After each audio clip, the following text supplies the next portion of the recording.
জি 24 ঘন্টায় 5টা পাঞ্চ নিয়ে জ্যাক অলিভল স্টুডিও থেকে আমি শুভসাথী আপনাদের সঙ্গে। আর আজ 5টা পাঞ্চে যে বিষয় নিয়ে আলোচনা করব, এতদিন ধরে আমরা যে বিষয়টা দেখেছিলাম তা হলো ভিন রাজ্যে পরিযায়ী শ্রমিকদের হেনস্থার অভিযোগ।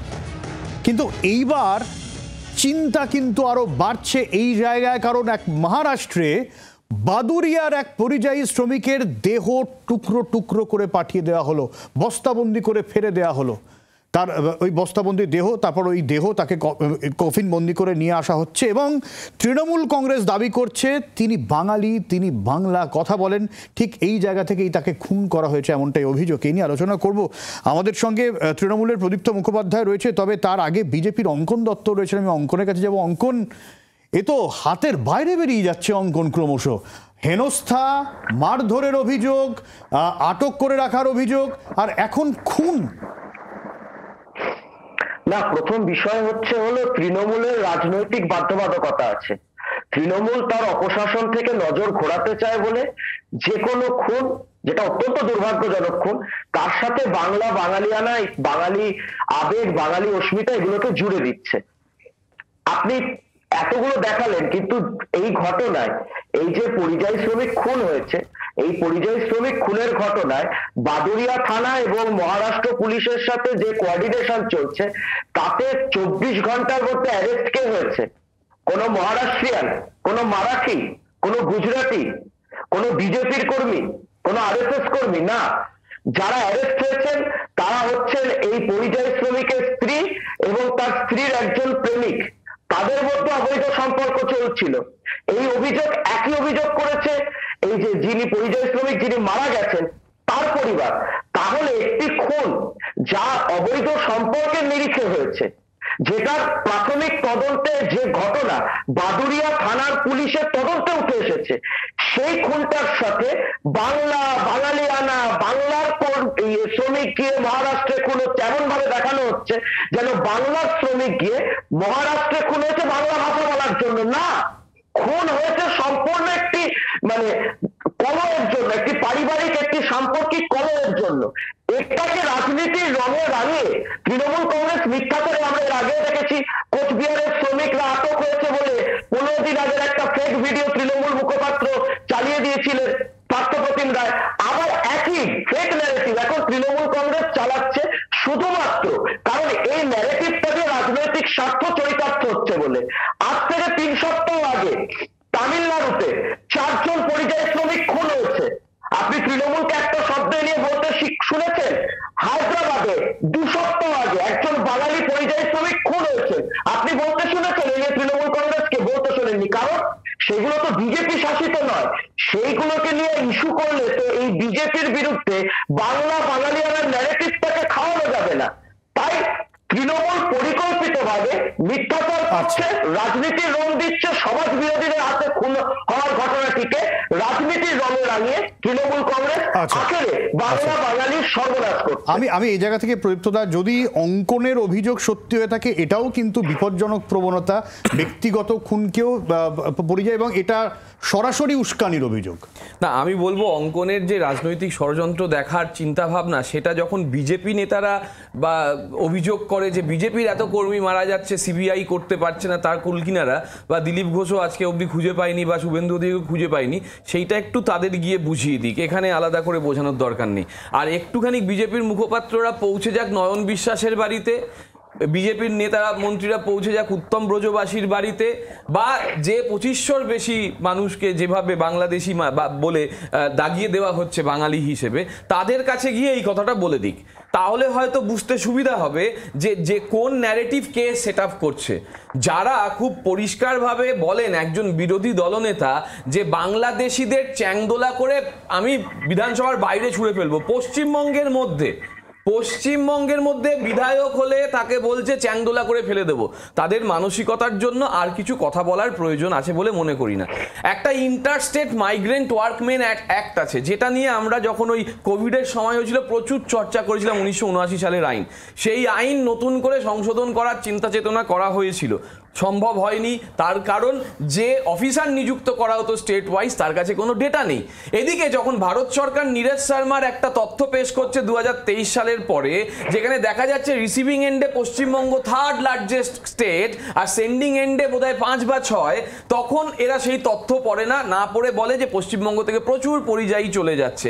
আবার পশ্চিমবঙ্গ নাকি গেটওয়ে অফ বাংলাদেশি মাইগ্রেন্টস। তাহলে আসামে যারা, আচ্ছা আমি একটু আটকাচ্ছি প্রদীপ্তদা, মানে আমি গতকালই শো করছিলাম ঘাটাল নিয়ে।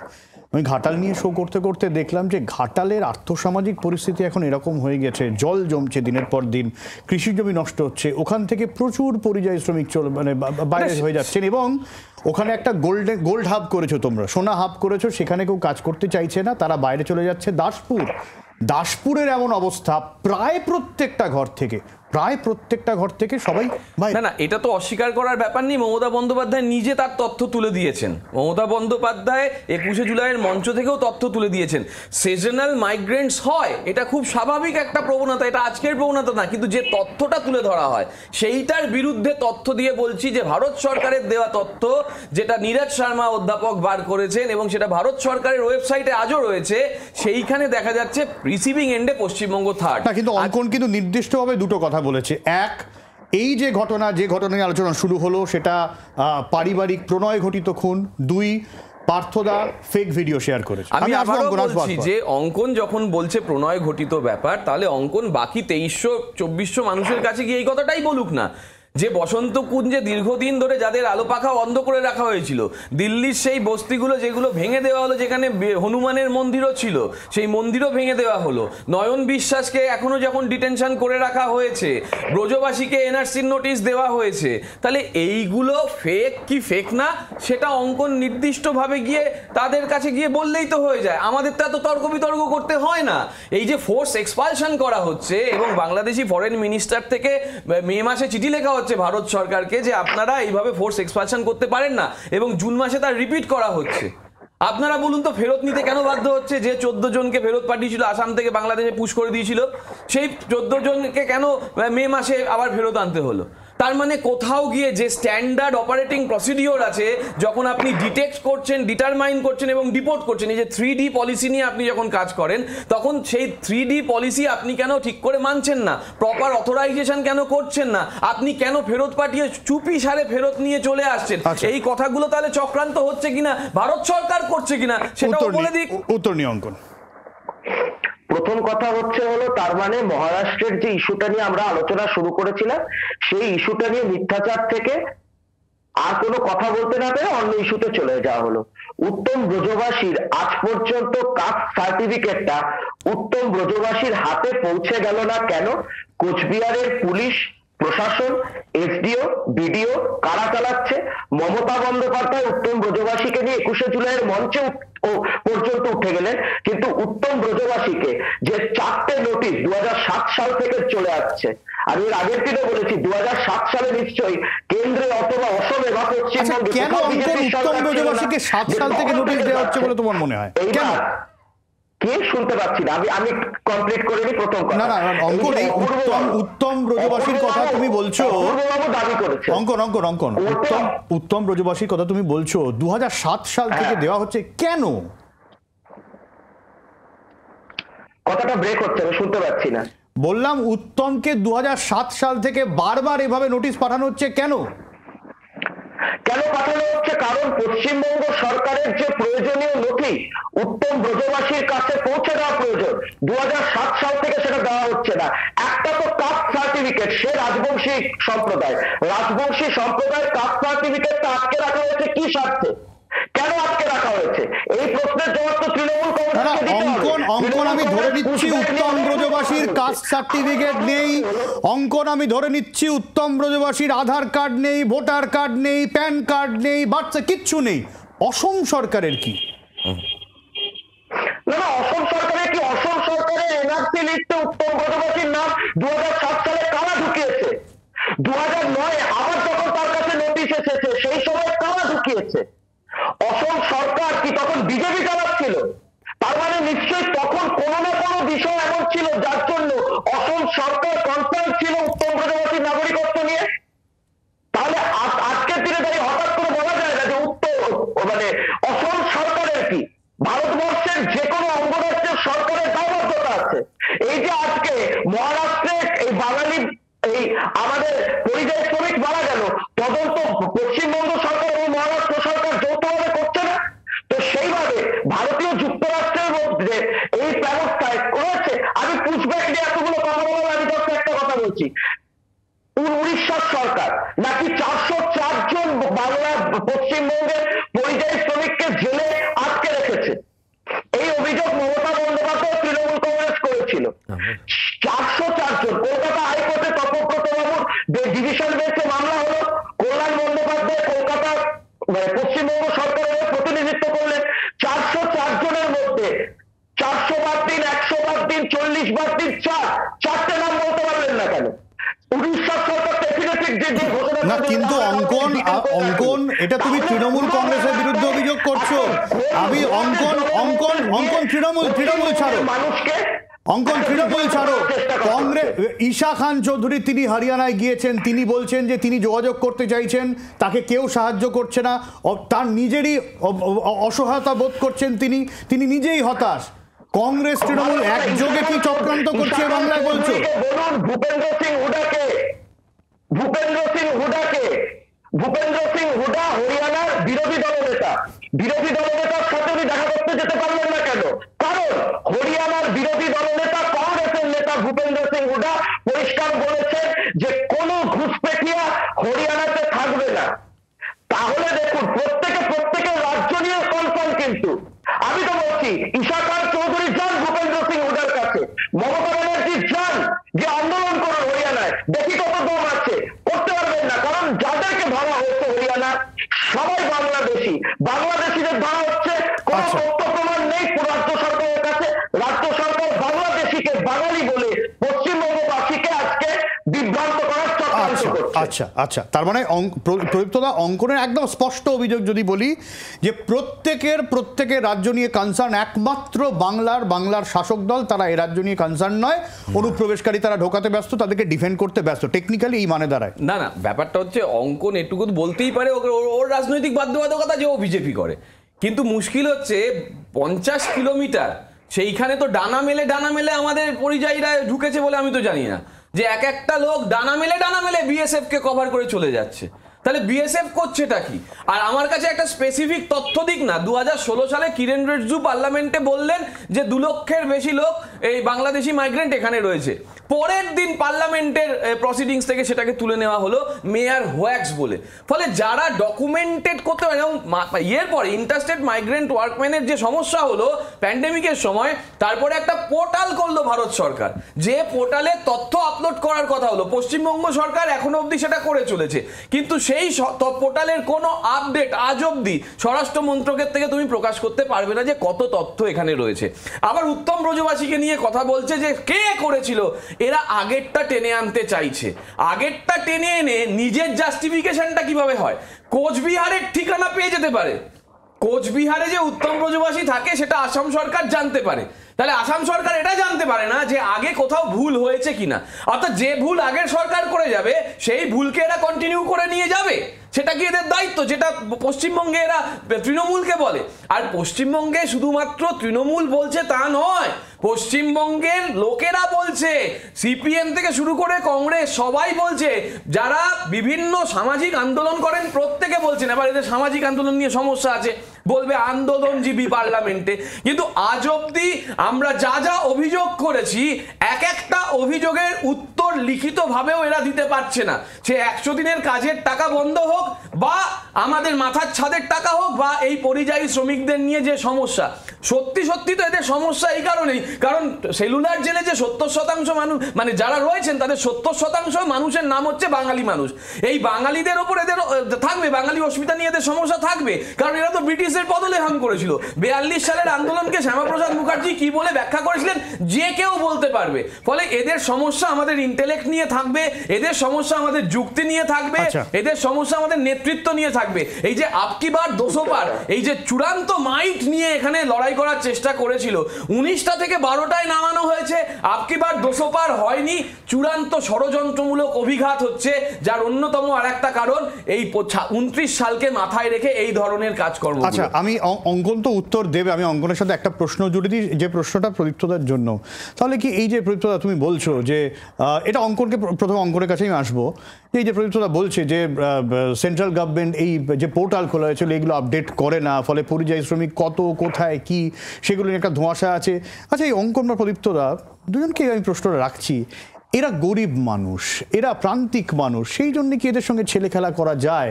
সেই জন্য কি যখন তখন এদেরকে রাজনৈতিক বোরে হিসেবে ব্যবহার করা যায়? যখন তখন বাংলা ভাষা থেকে শুরু করে হেনস্থা, তৃণমূল একরকম দাবি করছে, বিজেপি একরকম দাবি করছে, আলটিমেটলি সমস্যায় পড়ছে কারা? এই গরিব মানুষগুলো। এদের কথা কেউ ভাবছে কি? অঙ্কন, তারপর প্রদীপ্তদার কাছে আসবো। প্রথম কথা হচ্ছে, যদি রাজ্যের বুকে একটি সংকট, যা তৃণমূল কংগ্রেস বলছে যে রাজ্যবাসীর মানে বাংলা ভাষী মানেই তো আর সে পশ্চিমবঙ্গের বাঙালি হতে হবে, এটার তো কোনো বাধ্যবাধকতা নেই। বাংলা ভাষী আমরা যেমন এখানে দুর্গাপুজো করছি, তেমনি দুর্গাপুজো যারা বন্ধ করে দিচ্ছে ওপার বাংলায়, তাও বাংলা ভাষী। তো এবার বাংলা ভাষীদের ওপর যে আক্রমণ বলা হচ্ছে, আচ্ছা, স্টেট সিকিউরিটি কাউন্সিল, রাজ্য নিরাপত্তা পরিষদ, রাজ্যবাসীর স্বার্থে সুপ্রিম কোর্ট গঠন করে দিয়েছিল 2022 সালে প্রত্যেকটি রাজ্যে। সেখানে হাইকোর্টের চিফ জাস্টিস, রাজ্যের মুখ্যমন্ত্রী, রাজ্যের বিরোধী দলনেতা এবং রাজ্যের মুখ্য সচিব, এই নিয়ে গঠিত হয়েছে স্টেট সিকিউরিটি কাউন্সিল। যদি রাজ্যের নাগরিকরা বিপন্ন হয়ে থাকে, তাহলে রাজ্যের মুখ্যমন্ত্রীর সভাপতিত্বে যে স্টেট সিকিউরিটি কাউন্সিল গঠিত হয়েছে, সেই স্টেট সিকিউরিটি কাউন্সিল আজ অব্দি কটা বৈঠক নবান্নে অথবা মুখ্যমন্ত্রীর সচিবালয়ে ডেকেছে? উত্তর আছে রাজ্য সরকারের কাছে? রাজ্য সরকারের কাছে উত্তর নেই। তৃণমূল কংগ্রেসের প্রতিনিধিরা এখান থেকে স্বাধীনতা সংগ্রাম থেকে পরিযায়ী শ্রমিক, আরে অফিসিয়ালি ডকুমেন্টেড নদিয়া জেলা থেকে 6.5 লক্ষ পরিযায়ী শ্রমিক শুধুমাত্র মহারাষ্ট্র কর্ণাটকে কাজ করে, এই কথা বলেছেন মহুয়া মৈত্র। প্রশ্নটা হলো তো যে এদেরকে বাইরের রাজ্যে কাজ খুঁজতে যেতে হচ্ছে কেন? সভ্যতা, তুমি যে কথাটা বললে, বাইরের রাজ্যে কাজ তো সব রাজ্য থেকেই বিভিন্ন জায়গায় যায়, বিহার থেকে যায়, বিহার থেকে কম আছে, বিহার থেকে কম আছে, বিহার থেকে কম রাজ্য তো বিহারে আমরা দেখতে পাচ্ছি। আমাদের দুর্ভাগ্য, বাঙালি আমাদের কথা হচ্ছিল না, আমাদের দুর্ভাগ্য হাওড়া স্টেশনে রাত্রিবেলায় চাদর পেতে কাগজ পেতে শুয়ে থাকতে হচ্ছে শিক্ষিত বাঙালি যুবককে বিহারে এসএসসি দিতে যাওয়ার জন্য, পশ্চিমবঙ্গে এসএসসি হচ্ছে না বলে।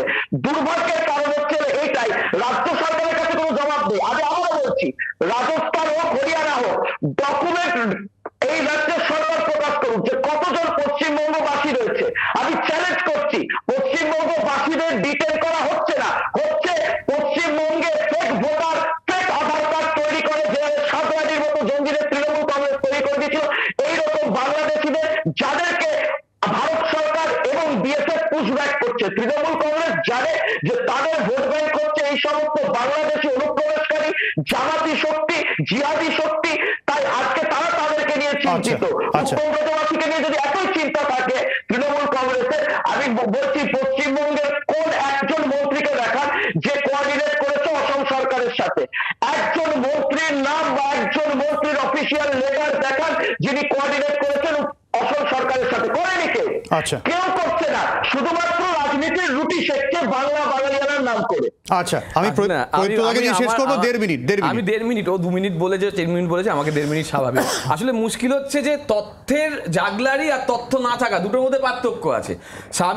তুমি প্রশ্ন করলে যে এরা কি শুধুই গরিব, এদেরকে নিয়ে বোরে খেলা হবে, এদের জন্য কে কি করেছে, উত্তরটা আসেনি। আমরা বলে দিচ্ছি, আমাদের এখানে পরিযায়ীর জন্য একটা নির্দিষ্ট বোর্ড গঠন করা হয়েছে, আমাদের এখানে পরিযায়ীরা ফিরে আসলে তাদের জন্য নির্দিষ্ট কাজ দেওয়া হয়েছে। কিন্তু যখন 161টা জেলা নিয়ে ভারতের প্রধানমন্ত্রী তাদের প্রধানমন্ত্রী রোজগার যোজনা দিল, পশ্চিমবঙ্গের একটা জেলার নাম ছিল না। এদিকে অঙ্কন বলল ডকুমেন্টেড 6.5 লক্ষ, ডকুমেন্টেড। আর তখন প্রধানমন্ত্রীর দপ্তর বলে দিয়েছিল যে কোনো ডকুমেন্ট নেই বলে আমরা 161টা জেলার মধ্যে এদের পশ্চিমবঙ্গের নাম রাখতে পারিনি। তার যেটা বলছে স্টেট সিকিউরিটি কাউন্সিল, আরে বাবা, যেটা ইন্টার স্টেট কাউন্সিলের আর্টিকেল 226 সেই ইন্টারস্টেট কাউন্সিলের বৈঠক কটা হয়েছে, যেটা আজকের দিনে খুব প্রয়োজন, এবং সেটা কে ডাকবে? স্বরাষ্ট্রমন্ত্রী ডাকবে। ইন্টারস্টেট কাউন্সিলের বৈঠকটা হবে না, আর এখানে বলবে যে উত্তম ব্রজবাসীর কাছে কে গেছিল। আরে উত্তম ব্রজবাসীর জন্য নির্দিষ্টভাবে সামিনুর ইসলাম কাজ করেছে, উত্তম ব্রজবাসীর জন্য আমাদের নেতা মন্ত্রীরা কাজ করেছে। সেই তথ্য স্বরাষ্ট্র মন্ত্রকের থেকে, দপ্তরের থেকে নিয়ে নাও, গিয়ে যাও আরটিআই করো। আমি চ্যালেঞ্জ করছি, আরটিআই করো। এবং সব থেকে বড় কথা, আমরা উত্তম ব্রজবাসীকে আলাদা করে গুরুত্ব এই কারণেই দিয়েছি যে আমরা উত্তরবঙ্গের মানুষের জন্য যে কাজগুলো করি, তোমাদের এমপিরা গিয়ে, তোমার এমপিরা, বিজেপির এমপিরা গিয়ে সেখানে কোনো ভূমিকা নিতে পারে না, এবং পারে না বলেই আজকে ওখানে এই ধরনের। আর ছেড়ে দাও যে নিশীথ পারামানিক, দীর্ঘদিন ধরে নিশীথ পারামানিককে নিয়ে যে অভিযোগগুলো আছে যে তার বাবা ওখানে এইসব করছে, তার তথ্য তুলে দেওয়া হয়েছে, সেটা নিয়ে ভারত সরকার কি করেছে? এই যে বনগাঁর যে বিধায়ক আছেন দুজন, সেই বনগাঁর দুজন বিধায়ক, তাদের 2008 সালের পরে এসছে কিনা আমি চ্যালেঞ্জ করে বলছি, অঙ্কন আমাদের একটু শুনে নি, খুব 30 সেকেন্ড আছে অঙ্কন, খুব সংক্ষেপে। হ্যাঁ, একদম। প্রথম কথা হচ্ছে পরিযায়ী শ্রমিকদের পোর্টাল খোলা হয়েছে, সেই পোর্টালে নাকি কাজ দেওয়া হচ্ছে। এই পোর্টালে কারা কারা কাজ পেয়েছে, এই পোর্টালটা খুলছি। পোর্টালে কাজ কারা পেয়েছে সেখানে ডকুমেন্টস নট ফাউন্ড। কাজ কারা পেয়েছে সেখানে কিন্তু ভাই কোথা থেকে কোথায় যাচ্ছ? কাজের তথ্য তুমি ওই 161টা জেলা নিয়ে বলো না। তুমি তো নিজে বললে যে 161টা জেলার যে প্রধানমন্ত্রী রোজগার যোজনা ডকুমেন্টেড নাকি মহুয়া মৈত্র বলেছে 6.5 লক্ষ। তাহলে প্রধানমন্ত্রী রোজগার যোজনায় কত টাকা দিয়েছো, কত লোককে চাকরি দিয়েছো, সেইটা দেখো। আমাদের পোর্টাল তো এক্সিস্ট করছে। আমার সময় একদম শেষ। ভারত সরকার পোর্টালটা করেছিল, তার অবস্থা কোথায়? আমার সময় একদম শেষ। অনেক ধন্যবাদ প্রদীপ্ত দা, অনেক ধন্যবাদ অঙ্কন। ফিরে আসছি বিরতির পর, সঙ্গে থাকুন।